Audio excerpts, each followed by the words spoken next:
Hello and welcome to my channel. I'm Lavinia Stupario, I'm a clinical psychologist, and I welcome you to my channel where I speak about maternal mental health and I share my passion for it, my knowledge, and my experience. If you allow me today, I would like to speak to you about maternal depression. When you're a mom, you might notice that depression doesn't always look like deep sadness. You might not see a depressed mom always crying in a corner, but you might notice that you feel exhausted, numb, feeling guilty, and disconnected. It is never a failure of motherhood. It is a condition that sadly affects mothers no matter how much they love or want their baby. It is common and it is treatable. I'm going to speak to you a little bit about perinatal depression because, according to literature, pregnancy, when you're pregnant and you have depression, this might be a factor for later postpartum depression. So, perinatal depression is the depression that can happen either after birth or before birth. This time is called perinatal. Pregnant moms can feel chronic anxiety. They can feel guilty. They could cry a lot. They feel like they lack energy.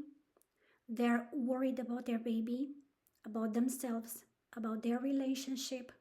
They might have conflicts with their own parents.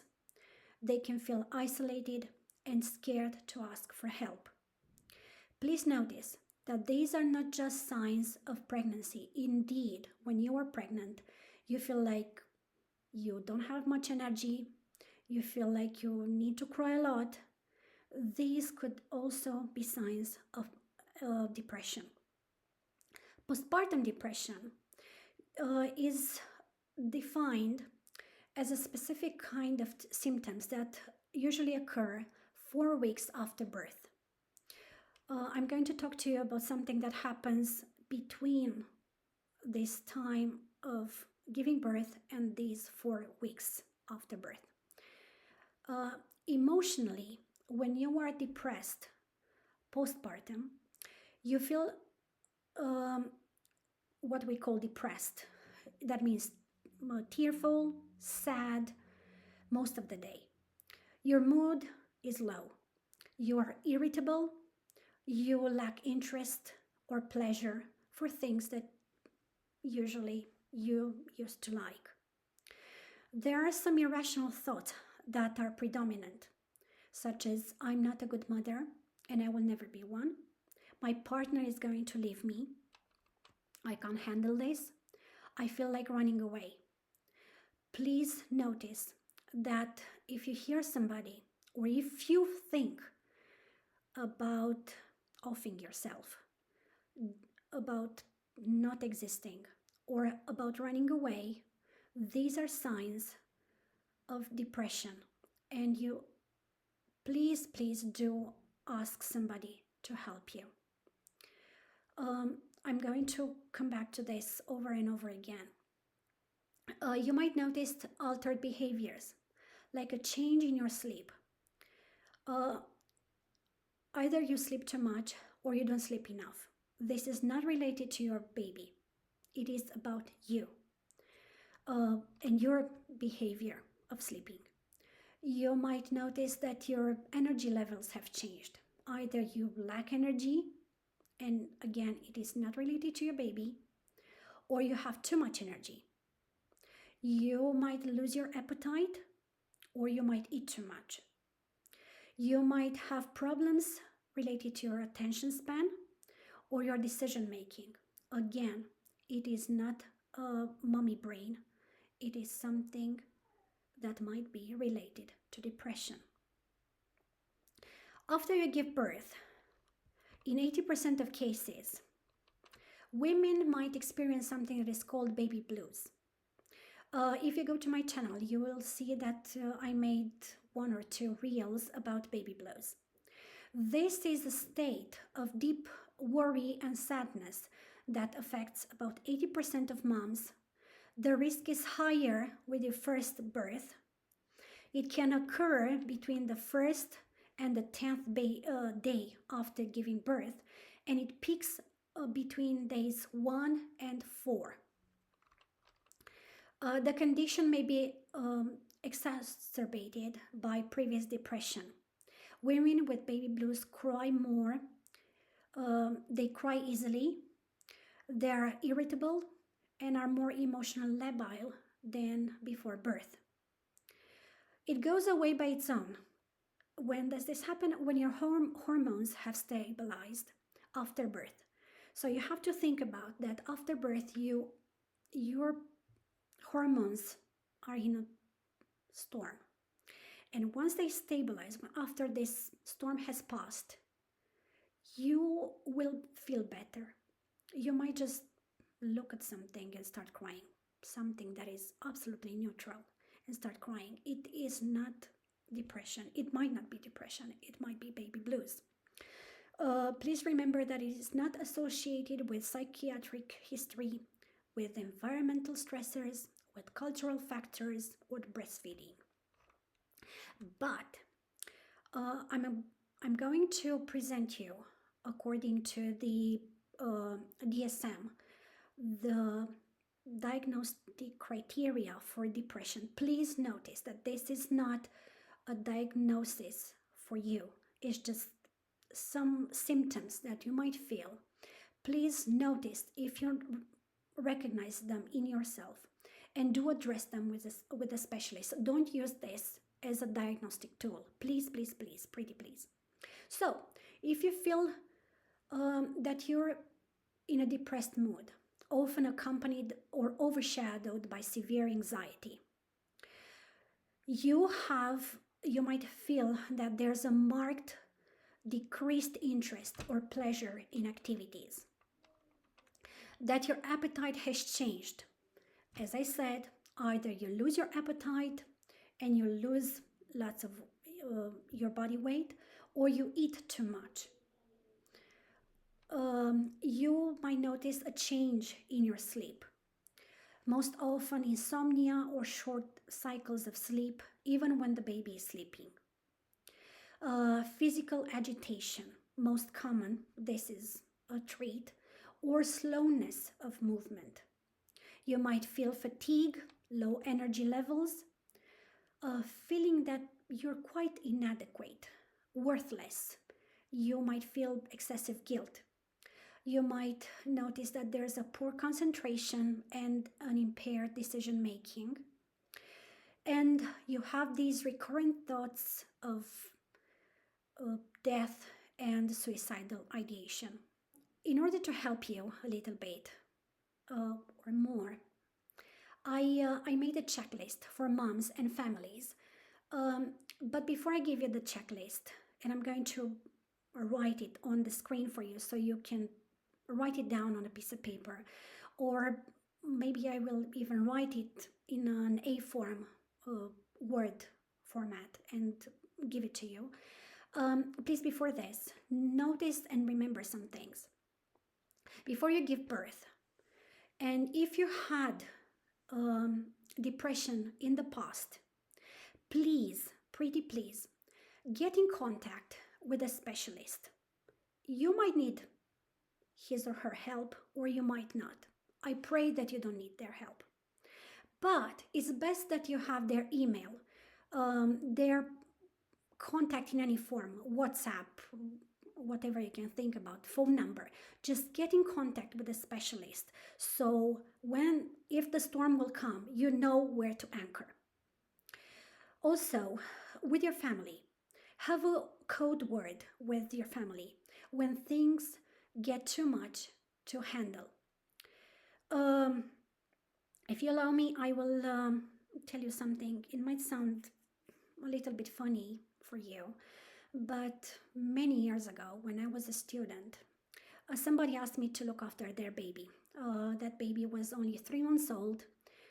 Um, I've been, I can say that I've been experienced with babies all my life because I've been around babies a lot. I'm the older sister. I've always had babies around me, but they do kind of put you at a breaking point. This baby, bless his heart, he was only 3 months old. And of course, he was missing his mommy. He was really, really young, and he was with me for the first time. And gosh help him, he was crying and crying and crying non-stop. I fed him, I changed his nappy, I changed his clothes. He had a good bath, he had a good massage, he had everything he could need. Burps, you name them. And he was still crying. I really had no idea how to deal with him. And you know what? I said, I'm about to burst into tears too because I just can't deal with this anymore. I don't know what to do. And when you're a mom in these situations, you might lose your temper so much that you might put your baby at risk. So I thank goodness I didn't lose my temper. But what I did was this. I said, I'm going to put you to bed in a safe place. I'm going to take the monitor with me, even if you cry, and I'm going to go to the bathroom and brush my teeth. For me, brushing my teeth is my moment when it's just me and my mind. And that's exactly what I did. I put the baby in his cot. I went to the bathroom. I brushed my teeth. I had the monitor all the time. I could watch him all the time. And thank goodness everything was fine. After, when I came back, I was more relaxed. And to tell you the truth, he was more relaxed too because I was more relaxed. What I want to say with this, I said, please have a code word with your family when things are getting too much to handle. Pass your baby to your husband, pass your baby to your mother, pass your baby to your best friend, to somebody that can look after your baby, or even put the baby into their cot and go to the bathroom and have a good cry, brush your teeth, do something for 1 minute or two so you can reset yourself, or ask for somebody to help you because you're at that breaking point and you definitely need help, and it's okay. Also, another thing to remember before I give you this checklist is choose your anchor person that can help you and ground you when you feel the lowest. It can be your mom, it can be your dad, it can be your best friend, it can be your husband, it can be your midwife, it can be somebody that can give you that boost and make you feel whole again, at least in the short time. And the last but not least, please do buy a can of formula to have it in your house, just in case. Breastfeeding is really hard. For most moms, it is a challenge. Some moms, bless their heart, for them it's really easy. You just put your baby and everything is fine. But for others, it is a challenge. It is painful, it is tiring, it is too much they can handle. And when it's 3 o'clock in the morning, when your baby is crying, when you are crying because you don't know what to do, it's best to have a can of formula that you can reach out and you can feed your baby. It is the best thing you can do. And in the morning, things will have another aura. All right, now let me go back to my beautiful checklist. So please do notice if something has changed in your mood, in your behavior, in your patterns in the last week or two. This is not a diagnostic tool. Please don't use it as such. It is just as a tick list for you to have it when you go and address this problem with a specialist. Do go to your GP, do go to your midwife, do go to your psychologist, do go to somebody and ask for help. So please notice if in the last week or two you have noticed a change in your mood and emotional state, like you've been sad, you felt low or tearful, you felt emotionally numb and disconnected, you have lost your enjoyment in things that they used to make you feel good, or you're overwhelmed most of the time. If you notice a change in your thoughts and perception, if you feel like there's an excessive guilt or feeling like you're a bad mom, if you feel that you're not good enough, no matter how much you try, you feel hopeless about your future, and you face harsh criticism that feels out of character. Regarding your energy and daily functioning, if you noticed extreme exhaustion beyond newborn tiredness, all of these that I mentioned, they're beyond newborn tiredness and the adjustment to the life with the baby. If you notice difficulty sleeping, even when baby sleeps, if you notice a lack of motivation to get through the day, and you feel like slowing down, or you feel unusually energized. And the last but not least, if you feel a change in your connection, like you're feeling disconnected from your baby, from your husband, from your family, you are waiting to withdraw from others, and you're feeling alone even when surrounded by other people. Also, please notice if you have frequent anxiety or panic attacks alongside this low mood. Thoughts like I can't cope anymore, and that you're feeling trapped, stuck, or emotionally shut down. Please remember, postpartum depression is common, it is treatable, and it is not a personal failure. Lots of moms deal with this. If at any point there are thoughts about harming yourself or your baby, or you are feeling unable to stay safe, please reach out for urgent professional help. It is important and it is not a shame. Please do address it. Just like when we go to the GP and we ask for help, the same we can go to our GP and ask for help when we are depressed. Either they give us medication or they ask us to go to a therapist. There is help out there, and please do take it. Remember that it is not a personal failure. You have not failed as a mom. You are still a great mom. On the contrary, if you address this problem and you ask for help, you're a strong mom. It is a mental condition that deserves understanding, support, and care. With the right help, many mothers recover and they reconnect with themselves, with their baby, and with their lives. And if this topic speaks to you, please do follow my page for more information about maternal mental health. Do address your questions and your thoughts. I would like to learn from you, and where I can, I would love to answer your questions.